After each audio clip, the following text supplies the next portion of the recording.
এইটা হচ্ছে বিষবেল, দেখে নিন। দাদা মুর্শিদাবাদ থেকে এসেছেন। এই দাদা, দাদা একটু কিছু বলুন। এটা মুর্শিদাবাদের স্টল। মুর্শিদাবাদের প্রচুর মাত্রায় আমাদের বেগুনের ভ্যারাইটি করা হয়। এই যে বেগুনগুলো দেখে নিন। তারপর আমাদের এখন ফুড প্রসেসিংয়ে অনেকগুলো আমাদের প্রোডাক্ট তৈরি করা হয়। হ্যাঁ, এটা হলো জুকিনি, সামার স্কোয়াশও বলে এটাকে, স্কোয়াশ বলে। Summer squash. আর এগুলো এটা হলো cherry tomato. Cherry tomato. Cherry tomato. দেখলেন দাদার এগুলো স্টল। দাদা মুর্শিদাবাদ থেকে এসেছে। এই বেলটা হচ্ছে বৈষ্ণব বেল নাম দিয়েছে। এটা অ্যাকচুয়ালি খায় না, এটা আয়ুর্বেদিক ওষুধের কাজে লাগে।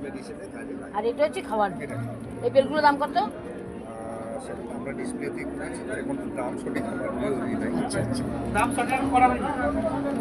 আমরা ওখানে হলো ডিসপ্লেতে আমরা আচ্ছা, প্রথম দিন বলি তাই না? ঠিক আছে।